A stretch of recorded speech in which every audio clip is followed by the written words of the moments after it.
Hey guys, Bartel's Bookshelf here with my recent reads, I guess, for April.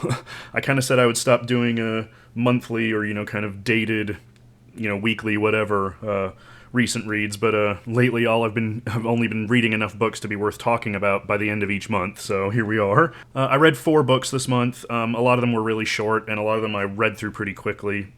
It was a little bit slow at the beginning, but I got some more done towards the end. And one of them I'm really excited to talk about, so I'm probably going to spend a little bit long on that one.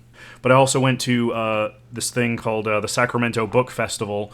In middle of April, which was, a big local thing with a lot of, local authors and stuff. Very, very crowded. We went last year, but this year they really stepped their game up. They moved to a new venue, and there was tons more people. I didn't get a ton of pictures because I was kind of just overwhelmed and just focused on kind of what was in front of me. I didn't want my phone out all the time, But it was cool. I met a lot of local authors and bought a few books, most of which I will say is male smut, so I won't spend go into too much detail, but I just want to talk about kind of what I got, just because I think it's interesting, and I wanted to support local artists and stuff like that.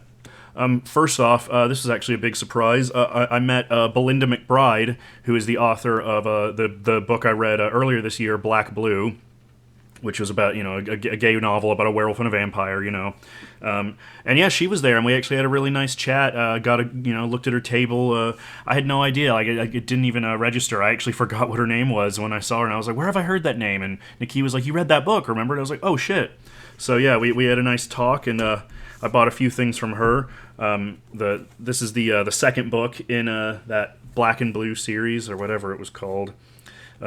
It takes place in that town, Arcata, or Arcata, I'm not sure how you pronounce it, which is all, paranormal entities and stuff. And this is the second book, which is about a character from the first book's brother, I believe.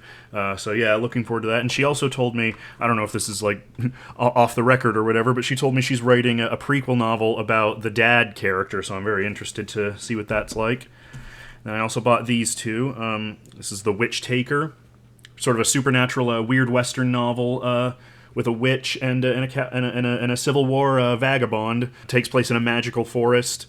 There's some gay shit going on, so I don't know. This one's not very long. It's more like a novella, so we'll see. I was just really interested in, sort of weird Western kind of stuff. And then this one, Nakia actually told me she'd read before. This is an Uncommon Horror, which is part of the Lost King series. This is a gay space opera novel about a king who's been lost and is now working as a whore, and the captain who rescues him and tries to restore him to the throne. So, yeah, an uncommon whore, as you can see. This is actually a newer cover. They had older ones from her previous publisher, and we talked about that a little bit. But yeah, so Nakia liked it, and yeah, so I'll be interested to see what that's like. These are usually pretty short and pretty easy to read, so.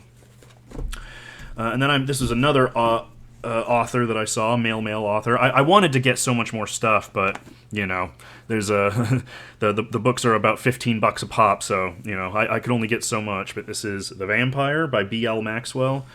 She was really nice. I'd never heard of her before, but her books looked interesting, and we chatted a little bit. This is about a vampire named Marlon Byrne and a guy named Blake Miller who's going after him because he's trying to because the vampire is trying to steal his family treasure, and I guess hijinks ensue. So yeah, and this is an omnibus, the Stone series by B.L. Maxwell. I was going to get just the first book, but it sold out, so this was the next best thing. This is a series about gargoyles and their romantic dalliances, and apparently it goes a lot into how they were originally built to be like slaves to a vampire lord and stuff like that. So I don't know, big stone monster guys, cool. These last two are not erotica. These are actually my old writing group, Stonehenge. They have a small press, and they had a table there. Again, I'm sorry, I don't have a picture. I really should have gotten more pictures, but I own most of the stuff they've put out because they're all friends of mine. I know them, and I've been going to the writing group for a long time. But I bought 2 books that I didn't have. This is Murder on the Airship by Victoria Bergman. As you can tell, this is a murder mystery set on an airship in sort of a fantasy world with, dragons and everything. So, typical, you know, Agatha Christie locked room kind of thing, but with fantasy and airships and stuff. That's all I really needed to know about it. I remember reading a bit of this at my writing group, and it was really intriguing. So I'm very excited to see what the rest of the book is like. And obviously, I will link all of these in the description. I highly recommend you patronize these local authors.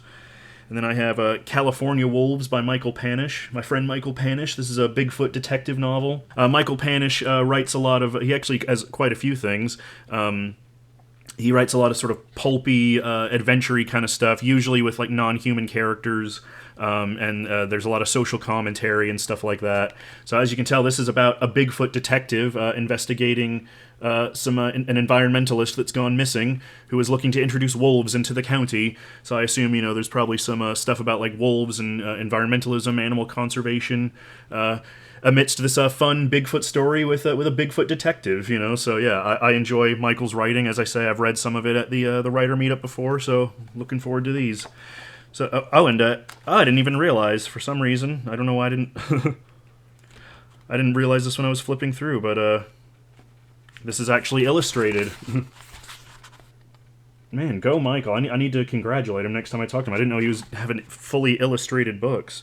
But yeah, this is art. This is illustrated by, hang on a sec. It doesn't actually say from what I can see. Yeah, this is by Airship 27, Pulp Fiction for a New Generation. I think he's published quite a few books through them. So yeah, I will link all that in the description.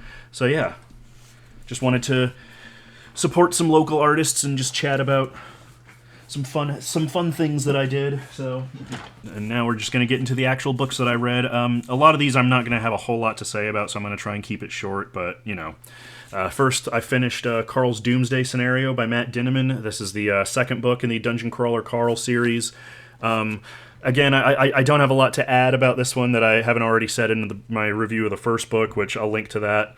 But, lit RPG series about a guy named Carl, who's doing this MMO-like, dungeon crawl reality show for a bunch of alien overlords who have taken over the Earth. It's very sort of irreverent and pokes a lot of fun at video game tropes and sort of a fame culture and that type of thing, corporate culture, capitalism, things like that. I basically feel the exact same way about this that I did about the first book. There's a lot of really, really interesting stuff, as I say, about, sort of capitalism, corporate culture, the sort of price that Carl has to pay as he's going on this, trail to, survive and everything.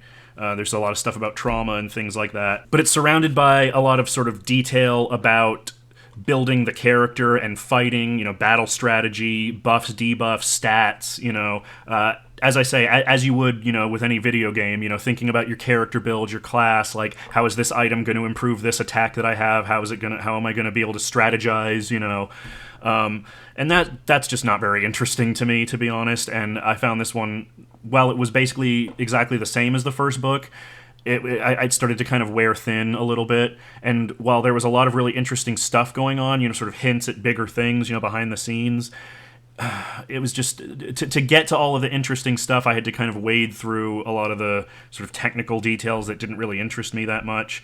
And the thing is, like, I wouldn't even, because I can understand the appeal of it, like I said in my previous video, I understand the appeal that it is written in this very sort of straightforward, logical way, which fits with the character and everything, who's a very logical thinker, but it just... There's no poetry to it. I mean, I'm sorry, but, that was just how I felt. The writing is very bland, it's very straightforward, it's very, like, here's what happened, here's what I did, here's why I did it, and there's a lot of talk about, like, let me just open to a random page. She's an elite, Mordecai said. Never trust an elite. So what exactly are elites? How are they different than other NPCs? Is it just because they're more powerful?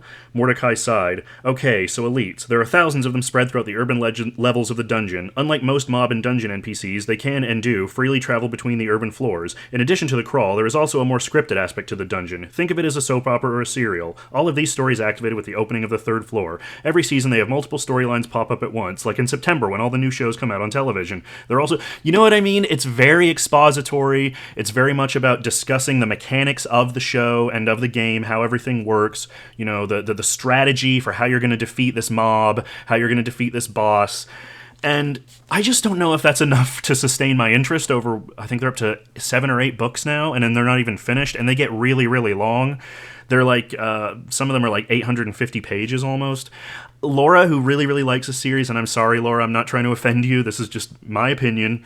Clearly a lot of people love this series, I'm trying to articulate all my thoughts, but it was just very difficult for me to kind of sustain interest through an entire book like that. And maybe it gets more complicated as it goes on. Maybe there's more of a character focus. It's very mechanical, and it almost feels like you're kind of like looking over someone's shoulder while they're playing WoW and like explaining what they're doing to you, and that was very difficult for me to get on with.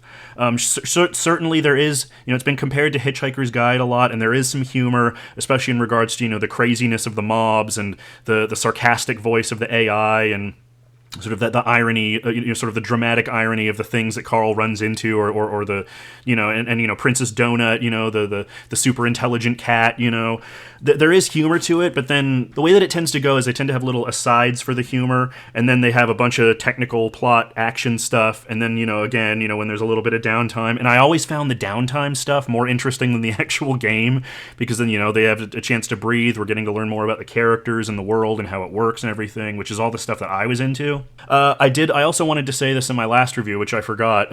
As you can see, these are published by Ace, which I thought was kind of funny because I sort of realized like halfway through, when I was reading the first book, I was like, oh, it's kind of occupying the same space as like some of the like those Jack Chalker books I read about the River of the Dancing Gods, or like the Robert Asprin stuff, like Fool's Company, sort of like semi-satirical sort of explorations of different sort of sci-fi fantasy concepts, with this very irreverent kind of tone and everything.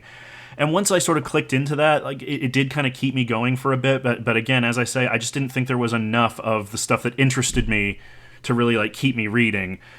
So again, I mean, not saying that I'm like sworn off the series entirely. Like there was enough that I enjoyed about it that I would keep reading, especially because as I say, they're very quick, easy reads. They're not super complex in terms of like the writing style or anything like that. I think maybe I'm just coming to the realization that maybe lit RPG just isn't my genre, which sucks because I always get frustrated when I don't like something that a lot of other people like, or I'm not getting on with something that a lot of people like, because it's like, what's wrong with me, Maybe you'll get more mileage out of it than I did. I mean, clearly millions and millions of other people have. To be honest, I felt it was a little bit of a slog at this point, when I was getting kind of towards the end of it, especially if, as I say, if the other books get longer. I don't know, but we'll see. So then I read This Body's Not Big Enough for Both of Us by Edgar Cantero. This was a book club read for the book club that I've mentioned. We've been going for a few months now, and it's been really great.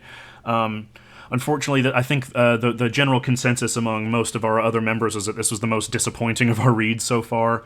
Again, I don't have much to say about this one, so I'm not going to take forever. This is sort of a spoof or a deconstruction of, sort of detective fiction, hard-boiled detective fiction, except the detective in this case is two detectives, a brother named Adrian and a sister named Zoe, who literally inhabit the same body. So it's not like a Siamese twin sort of situation. It's the same body, the same mind. They share basically left and right hemispheres essentially, and and they're kind of in a literally like sort of a gestalt entity of them two like smushed together. And they solve mysteries together. Adrian is the one who's very logical, very typical Sherlock Holmes detective type, and Zoe is the opposite. She's very impulsive, very hypersexualized, very sarcastic and funny. And it's about them trying to solve a mystery of who's murdering these mafia guys, and sort of the trouble that they get into because of that. And yeah, as I said, this was just a bit disappointing. It's meant to be a deconstruction of sort of hard-boiled, detective fiction, that type, Philip Marlowe, that type of thing. And there are aspects to it, like the main thing that I thought about it was that when it's like firing on all cylinders, like it's really funny, and it's going for this sort of street poetry kind of thing, that you get in a lot of detective novels, mixed with this sort of irreverent comic sensibility in the vein of like Monty Python or like a Deadpool comic or something like that. And when it's like firing on all cylinders like that, it's really, really good. Which I think is what separates like good comic novels from great comic novels, because obviously, like, again, I'm sorry, but in the case of something like Dungeon Crawler Carl, where the tone and the atmosphere and just everything isn't built into the prose in the way that it is in something like Hitchhiker's Guide to the Galaxy. One of my favorite examples from Hitchhiker's Guide is he inched his way up the corridor as if he would rather be yarding his way down it, so they're it's not just, funny jokes and gags, like, it's built into the language of the story, you know what I mean, and it achieves this sort of, like, comic whimsy. This had elements of that I really, really enjoyed. Yeah, so like just opening to a random page here.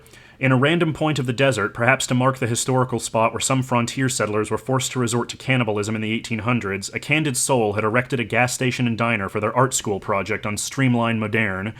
Greggs pulled over at the sleeping neon sign and sneaked the Toyota among the large, ruminant 18-wheelers in the parking lot. All four got out of the vehicle, squinting at the sun-reflecting sand. Kimrian once more stretched their cuffed hands like a beggar, although their expression wasn't as much a supplication as an invitation to kiss their derriere. The detectives tried to ignore them.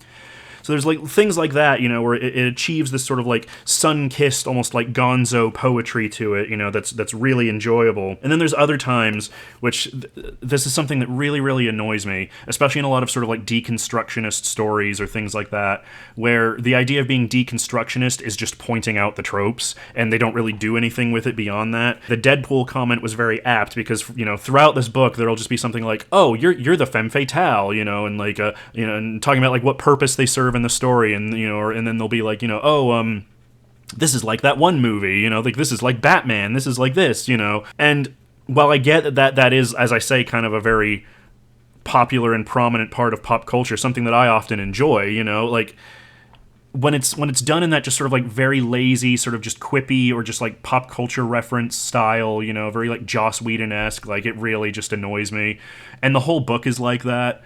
And that was just really hard for me to take. I didn't enjoy it very much when it was relying too much on that. But then there's stuff that's really, really funny. Like, I actually took a picture of one because I liked it so much. Okay, so I gotta ask. So you've been 6 months locked away in the men's ward in Claymore, and the first thing you buy yourself when you get out is a ladyboy? Yes, Zoe said impatiently. I looked over the menu, and that's what I felt like having. Why does everybody have a problem with that? You, the arresting officer, those old ladies on the bus? Why do you hate San Carnell anyway? Greggs jumped in. You're a pervert. I'm not a pervert, I'm a hedonist. There's a difference. No expansion was offered to that argument, and no one requested it. So, there's things like that which, are really, like, really funny, and, like, Zoe's a really fun character, because she's just sort of, like, manic, hypersexualized, there's a shootout in a nightclub that's really entertaining that gets started because Zoe grabs someone's dick, and then makes a comment about, him stuffing his pants and things like that, But then a lot of other times, like, I just felt like it never really went anywhere that interesting. It really only existed as an excuse for Zoe to kind of Rick and Morty up the plot, to sort of walk around and be quirky and comment on everything, and it just got a little tiring after a while. And about, 3/4 of the way through the book, when they start trying to get a little bit more emotional with it and stuff like that and try to get you to care more about the characters, I was kind of at this point where it's like, well, this whole thing is just deconstructionist, and we're like making fun of it at every opportunity, even at the own sort of clichédness of it and how we're engaging in the cliches, lampshading everything. So it's like, why should I care about any of this if you don't really seem to care, And they end up making friends with the lead mafia guy's daughter, and she's named Ursula, and she's just kind of like your stereotypical like precocious child, this 11-year-old girl who's very worldly and sort of like sardonic, and I don't know, that's another trope that I'm a little tired of personally. But really, I mean, a lot of that is just personal preference, because there were a couple people who really liked this book, and I think if you jibe more with that style of humor, I think you'll really enjoy it more. And as I say, I mean, it wasn't a bad book. There were a lot of really interesting things about it. The prose was decent. I really liked the main detective characters, and actually they have a really sweet relationship with this undercover cop who's like working with them named Danny, and I was kind of shipping them a little bit. They're very cute. I actually really wish that they had more of more stuff about the twins being in the same body, and what that would be like. They touch on it a little bit, but I guess that wasn't really the interest of the author, which is a shame. But there are certain things where like they talk a little bit about like the difficulties of sharing a body that I enjoyed. There's actually a couple really funny fight scenes where they're mad at each other and they're literally fighting each other, but they're in the same body, so it's a lot of like, this, which is fun. I could picture that as like sort of a slapstick scene in my head, but generally I just felt very meh about it. I didn't think it was great. I didn't think it was terrible, and that's kind of seemed to be the consensus of most of the other people at the book club. So, yeah, as always, your mileage may vary. I know he's written a couple other books, like you can see Meddling Kids there, and a few other ones that sounded interesting, so I might check those out. I think maybe I just wasn't enamored with the execution on this one, but I think he does have the capability to, like, write something really good. I did enjoy his style and everything, and his sort of gonzo, bizarre poetry and stuff like that. But again, I mean, sorry to keep focusing on it. I said I wasn't going to ramble, but a lot of the sort of bizarre stuff is like, oh, there's a ninja and stuff like that, you know? And a lot of it just sort of feels a little bit kind of that 2000s to like mid-2010s sort of like sardonic, like winking at the audience and like, we're so weird and quirky, and I don't know. It felt a little bit overly mannered, I think, you know, and it didn't really work for me. But there was some interesting stuff about it. So yeah, as I say, your mileage may vary. Next, this is the one I was really excited to talk about. This is Hospital Station by James White. I've shown this in a previous video, one of my book hauls. A couple of years ago, I bought the first 3 books, and then I had them away in storage, and I found some more at half price recently, including this one, which I'd already actually had, because this is the first book, but I didn't realize. I just bought whatever they had there, because I didn't remember which ones I already had. So this is a sci-fi series from a Northern Irish writer, James White. These were a collection of stories that were originally published in New Worlds magazine from 1957 to 1960. This book version was published in 1962, and from what I understand, most of the early books are all short story, like reprints and collections and stuff, and then the later ones are more novels. But yeah, this was great. I really, really enjoyed this, actually. It really kind of re-energized some things. So this takes place in the titular hospital station, which is called Sector General. It's this massive space station that's described as being like a gigantic misshapen Christmas tree, in space. That's this massive hospital that's home to like every single kind of like alien species. You know, it's all about xenobiology and devoting their lives to the study of xenobiology and healing and all of that stuff. And it said that it was this huge undertaking by this galactic federation to bring all of these disparate, governments together to devote themselves to just healing anyone across the universe. It's this very noble enterprise. And each story essentially deals with a different medical mystery involving various aliens. I mentioned in my previous video that this had been sold to me as basically like ER in space, like a medical show in space. And I ended up picking this up because I talked about it in a recent video, and I've been watching The Pit with my mom recently on HBO, that new medical show, and I really, really liked it. I don't usually watch medical shows, but I really got sucked into that when we binged the first 2 seasons in like a couple weeks, so which is fast for me. I don't usually binge TV shows. But I was in the mood for more, like medical stuff, and so I picked this up, and I'm really glad I did. Because the entire kind of impetus of everything in this collection is about the difficulties of working on alien species that, they have completely different biology to you, completely different atmospheric needs, completely different food needs, different cultures, different psychologies, And there's a lot of stuff in the book about sort of what a massive undertaking it is, to build this huge, all-encompassing, facility for everything in the universe. These stories primarily follow Dr. Conway, who's a young sort of 20-something doctor who's just recently been promoted to hospital station, and he comes from this, planet of pacifists and things like that. He's very, very strong moral feelings about violence and things like that. And Chief O'Mara, who's this big, burly, scary-looking, craggy-faced guy, who's the chief psychologist, and he oversees all of the doctors and sort of all the different patient needs and things like that. And as I say, each story basically deals with a different case. So I'll just talk a bit about some of the stories just to give you an idea. So the first story, Medic, is about O'Mara. It's sort of a prequel story that actually I looked up and was published before the original stories, which, started the whole story of Conway and O'Mara. But the first story is a prequel story about O'Mara and his struggles with taking care of this alien baby that's been foisted upon him because its parents were killed in an airlock accident that he's being blamed for, and he's kind of like looked down upon for it. And the alien baby that he's looking after is from this species called the Hudlarians, and they're basically these massive sort of like 6-legged, sort of big turtle-looking things with these big tegumented, armor plates and, these bits of flesh kind of in between the teguments. And it's all about how he has to figure out how this baby, feeds and eat and sleeps and stuff like that. So because they've got they're from planets with very high gravity and they're very dense, they feed by having this like food compound sprayed into the folds between their the skin between their teguments, and then it has to be like washed off or otherwise they develop a rash and things like that. And it's about him sort of figuring out how it works. He learns that the baby needs to be like, coddled constantly, but again, because they're these big beings from this planet with massive gravity, they consider like, being played with is basically what to us would be like being slammed into a wall, so he has to build this complicated like rig and pulley system to basically like crush and palpate this alien baby and stuff like that, and through that, his success with that's what leads to him becoming the chief psychologist and everything.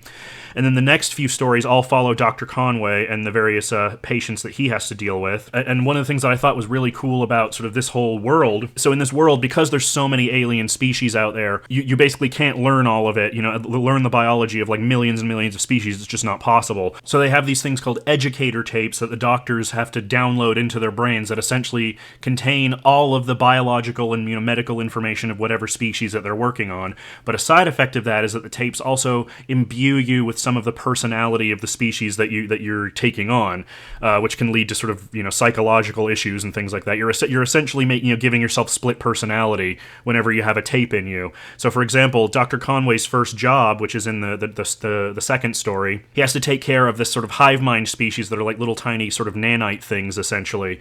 And they feed off of like heat and radiation and stuff, and they're a hive mind. So for some of them to be like disconnected from the hive is like considered a grave loss. It's equated to like losing a limb.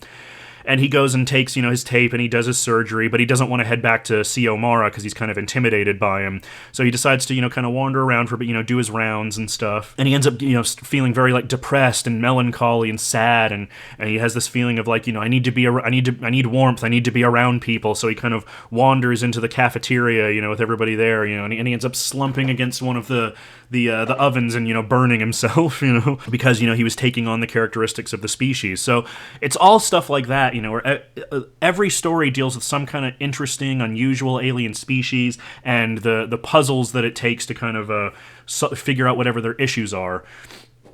And to sort of learn to sort of think outside of the box and not to approach everything from a sort of, ethnocentric perspective, which is really cool. And Conway's a really fun character, The characters in these stories, aren't really the main focus, but there is sort of a lot of dry wit and sort of sardonic, witty comebacks between O'Mara and Conway. They kind of butt heads in like a friendly way a lot, which is really fun. I was kind of shipping them a little bit, but that's just really entertaining. And that especially appeared in the third story, which is my favorite of the collection, which is The Trouble with Emily, and that involves Dr. Conway working with this alien species called, he goes by Dr. Aratapic, and he's essentially described as like this little hovering plastic ball full of like sludge with like this like dried prune inside of it, and they're this extraordinarily long-lived species, incredibly intelligent, telepathic, and they kind of tend to look down on other races, as sort of like in like not in like a mean way, but in sort of like, oh well, you can't help but react that way because of your inferior species. It's okay, I understand, sort of condescending. And they have to work together to figure out what's going on with this dinosaur creature, which is actually where the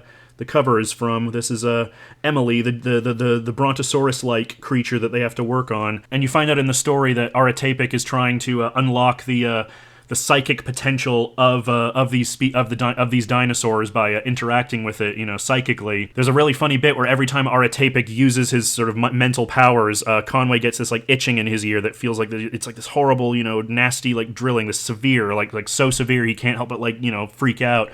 And him and Aratapic like get into a disagreement. They have like a little fight, where he's like, "Stop fidgeting, I can't fidget, I can't focus on my work when you're moving so much, I have to devote all of my mental energy to conferring with my patient, And then he goes and talks to one of the doctors, and he's like, "Oh, that's just because like everybody has like latent psychic energy, and so it activates in some people when they're around other psi beings, and they can like have sort of a mind meld of sorts, where their sort of latent psychic energy gets unlocked, and there's a connection and stuff like that." And that happens to Conway once he kind of sits with Aratapic some more and gets used to the feeling and stuff.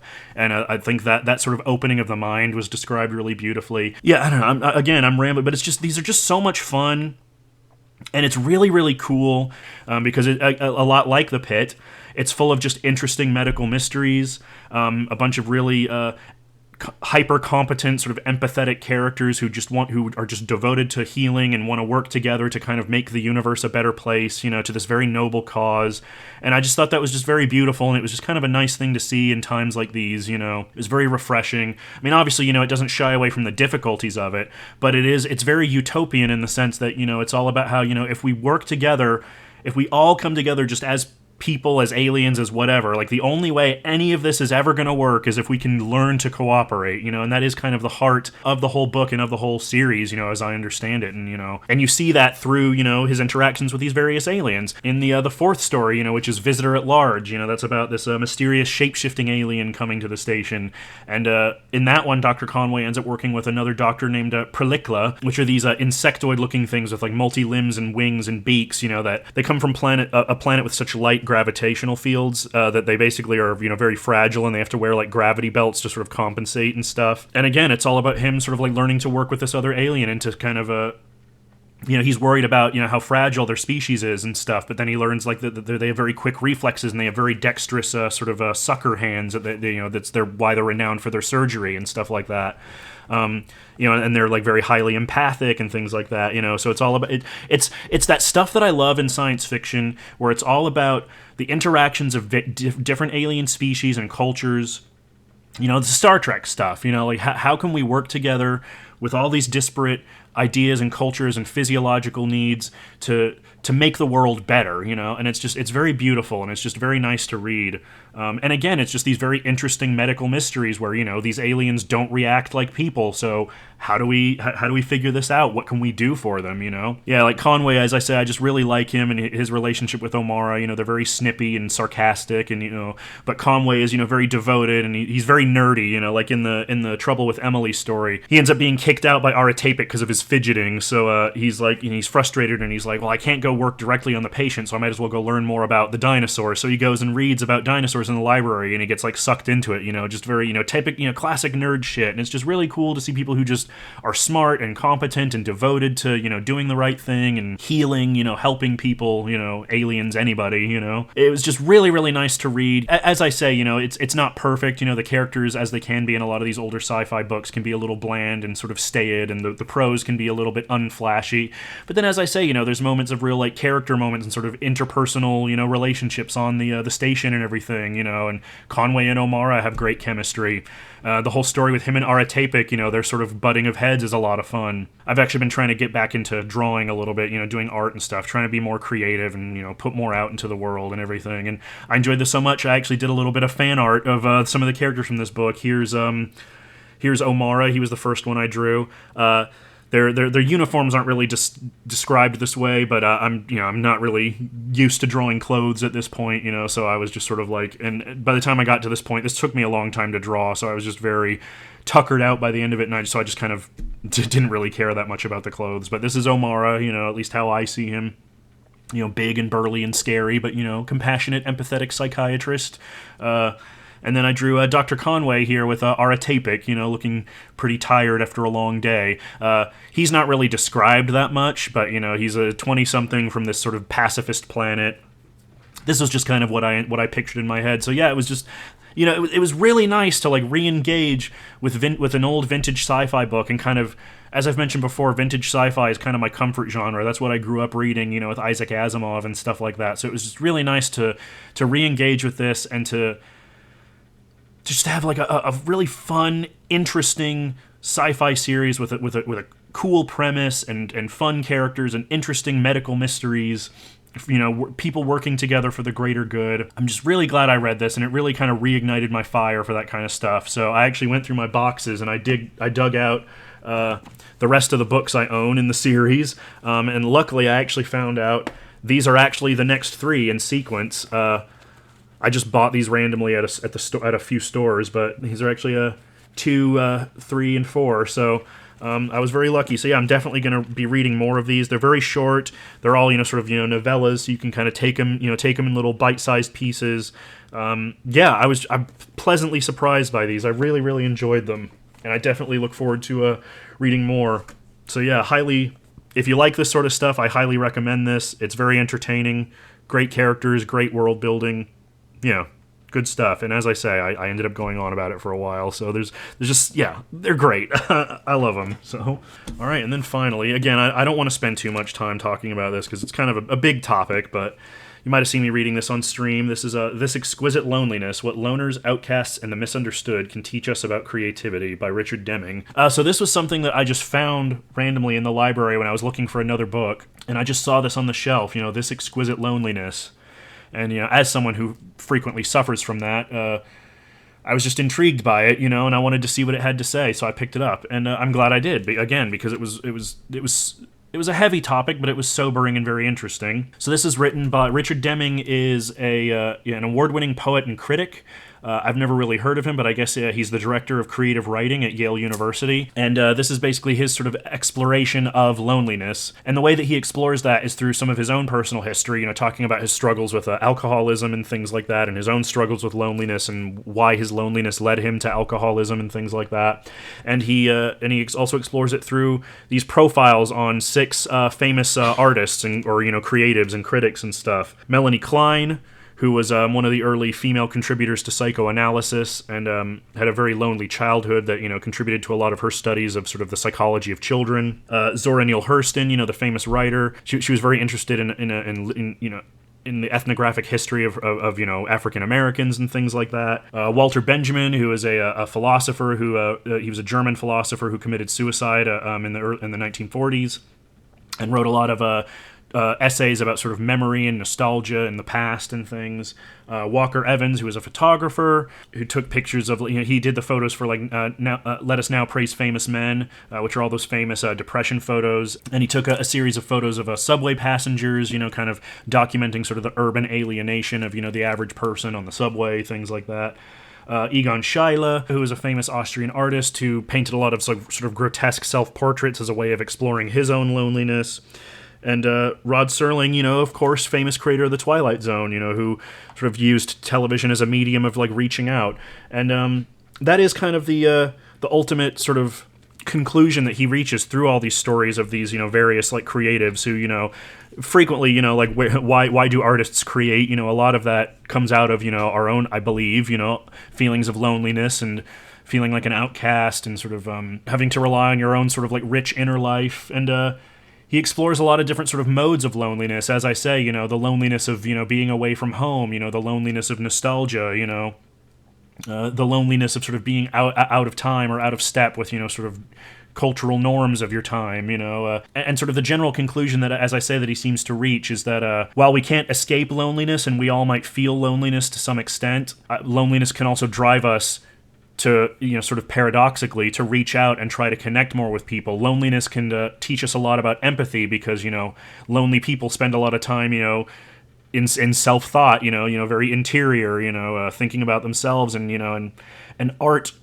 is often about finding empathy in people outside of yourself, reaching out to other people, and, about people using art or whatever it is that they were doing to sort of reach out of the darkness and to touch other people and to connect with other people, to sort of say, I am here, and we feel the same things and we are human, and stuff like that. And it's just very beautifully written. There are a lot of things that just really struck me. There's actually a quote from Truman Capote, because it opens with him reading the obituary for Philip Seymour Hoffman, and the obituary had this quote from Truman Capote, who, he famously portrayed in the film Capote. "But we are alone, darling child, terribly, isolated each from the other. So fierce is the world's ridicule we cannot speak or show our tenderness. For us, death is stronger than life. It pulls like a wind through the dark. All our cries burlesqued in joyless laughter, and with the garbage of loneliness stuffed down us until our guts burst bleeding green, we go screaming round the world, dying in our rented rooms, nightmare hotels, eternal homes of the transient heart." And again, that's a quote from Capote, but he has his own quotes, throughout the book, like this, for example. "We often grow into our aloneness, and school can be where we learn its particular textures because of the intense socialization that occurs during that time of our lives. I had, in part because of my own loneliness, changed schools more than most. I always transferred into these various schools, so was always out of step with the other students, their friendships and jokes already well established by the time I tried to catch the rhythm and cadence. Coming late to a school, you can feel like you're speaking a second language. You understand the grammar and rules of social interaction, but you never develop the internal, instinctual feel of what to say or when or how to say it. It feels like you speak only in translation.